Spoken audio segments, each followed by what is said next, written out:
So the last time I saw you was at the Cannes Film Festival when you took over the press conference for Wonderstruck and made everybody cry. Yeah, I mean, I guess I didn't really intend to make everybody cry, but it was definitely a very exciting moment to be able to do that, and it was a lot of fun. So tell me how Todd Haynes found you.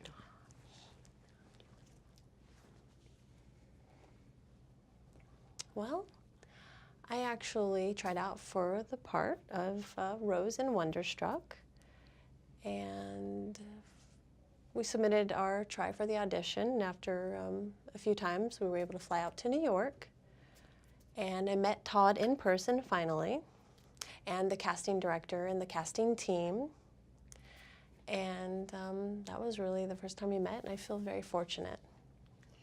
Were you scared before you showed up on set the first day? Of course. You always are. I mean, it's just nerve-wracking to have that kind of new experience, something like that. Wasn't quite sure what other people would think of me, what judgments they might place on me. I was a little bit nervous, but I made my way through. None of it shows on screen. You seem to be a duck to water. I mean, really, not at all. I did start to feel very comfortable. Everybody was very warm. Everybody was very kind. I felt very confident in that moment. I was nervous, but I overcame it. Did you look at the original graphic novel?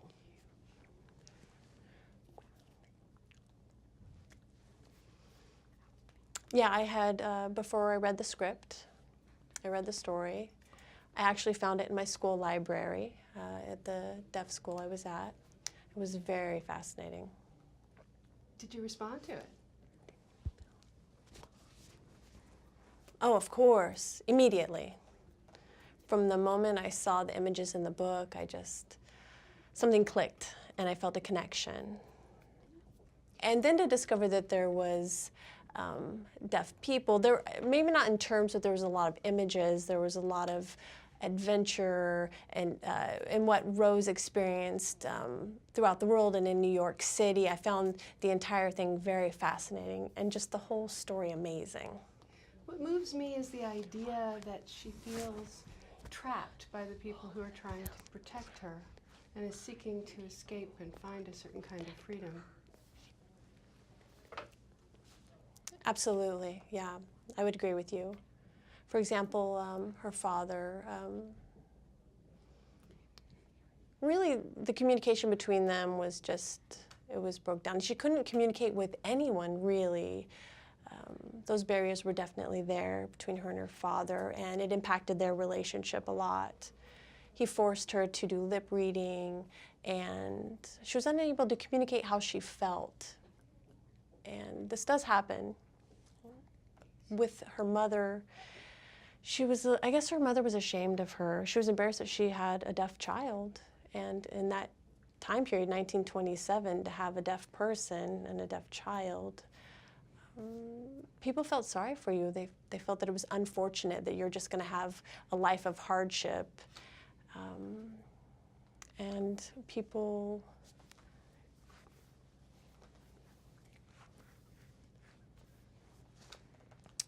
It just kind of came down to people seeing her as not an equal, as a deaf person, that you're not equal to hearing people, and they feel very sorry for you. Everyone feels that it's unfortunate. They know that those communication barriers are there, but they don't really combat them. So have your parents made you feel like you have a lot of possibilities and potential in your life? Oh, for sure. My mother early on started researching deaf culture and the deaf community and sign language. She got a hold of a lot of deaf people. She reached out to them and asked them about learning sign language. And she did. She dove in. It actually helped me create a relationship with my family. I feel very close to my family because of sign language. I'm able to communicate with everybody seamlessly. It's awesome. And how did you decide to become an actress? Well, it was just happenstance. Really, I wanted to be a police officer or a firefighter. I did not really dream of becoming an actress, but it happened. I definitely use sign language. I'm very expressive. I'm a very good storyteller. My drama teacher noticed this unique ability in me, and I asked my mother, and she allowed me to join the drama class, and I did.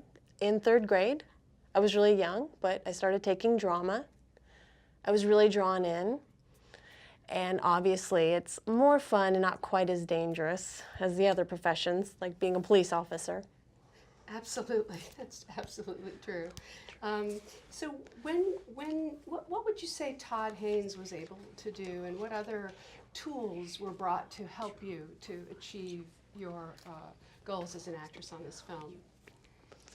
Having someone help you communicate on set, for example. Well, I'm not sure in terms of tools. Wasn't really a whole lot that we had to do. Obviously, we did use sign language interpreters. Todd allowed me to just do it. He allowed me to be authentic and just be my true self. He guided me. He told me what he expected and what we needed to. Sometimes he'd pull me aside and he would reinforce for me how Rose would be. And he told me, just be Rose. And I felt confident when he would guide me in that way. And obviously it was 1927, so that's difficult. It was a hard time, and it was a hard time for Rose as a deaf person in 1927, and Todd reminded me of that.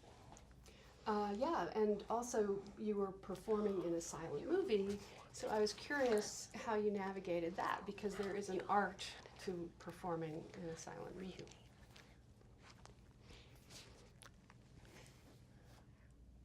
Definitely, there's an art to it. It was very exciting for me to be in a silent film, and for it to be black and white. It was really cool. I thought it was nice that hearing people would be able to just experience the film without sound. They would have to rely on their eyes and the visuals.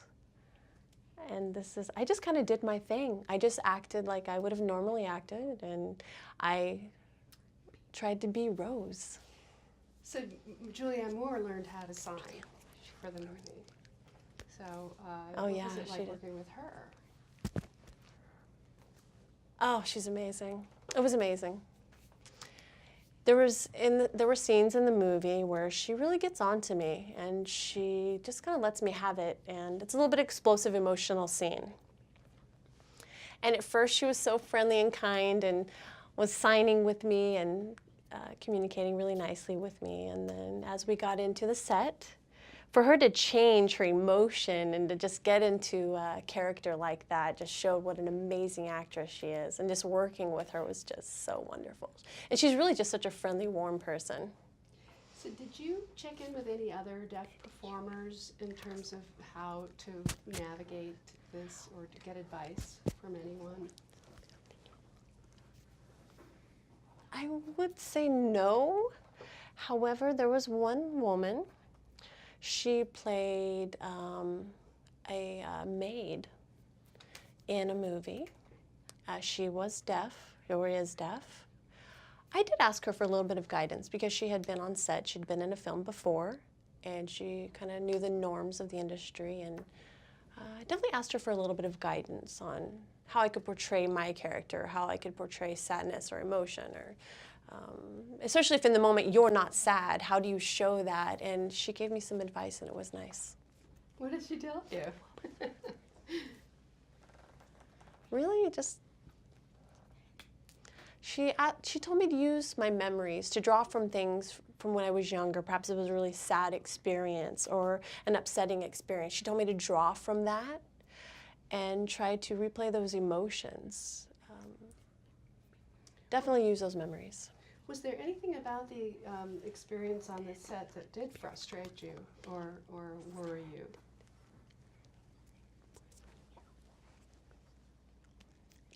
Or did you have fun? Well, my number one concern in the beginning would be, I was a little bit afraid that it could be boring or something could be dull or about the whole process of casting and working on a movie.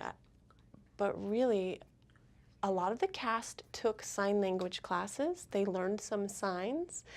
There was a lot of camaraderie, a lot of joking. It was just a very loose atmosphere. It was very playful.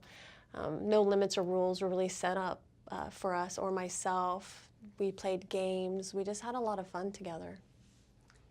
Did you look at silent movies and do some research on that to prepare for the role? Yes, I did, actually. Todd sent me an email, and there were a few silent films he recommended I watch, and unfortunately I'm drawing a blank as to which ones. But he did. Todd had some recommendations for me. Most of them were women or girls in the actors, in the movies, in the silent films, and those were really cool to see. And I know this is a weird question, but did you develop a relationship with the camera itself and with Ed Lockman, the cinematographer?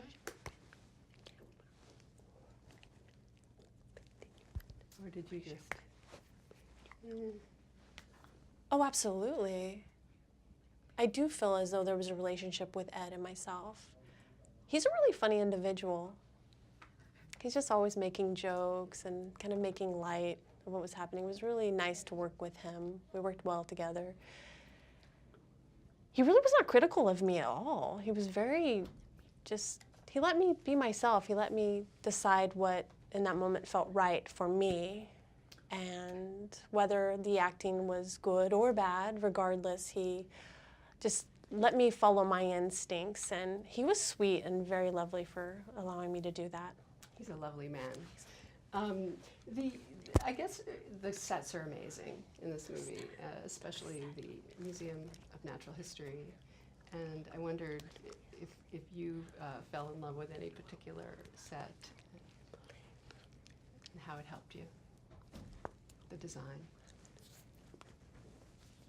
Oh, absolutely. There was the house where we did some filming, and it was my house that I ran away from. It was such a beautiful set, all the floors and the furniture, and just right down to the cups, and just to see the period-specific pieces was wonderful. And there was a part where I walk out onto the street. I had seen the street before. They had started to set it up. I mean, before that, it was just your average street. And then once I arrived to set that day and we were ready to start filming, the street had done a 180. It was just to see everybody in the period-specific clothing and costumes and the cars, and to see the signage from the 20s. It was funny. It was a little strange at first, but it was amazing. So when was the first time you saw the movie?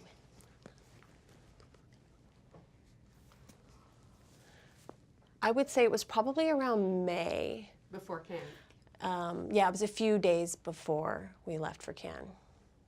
And the night that you went up on the red carpet and you got all dressed up and you went to the big theater, what was that like for you?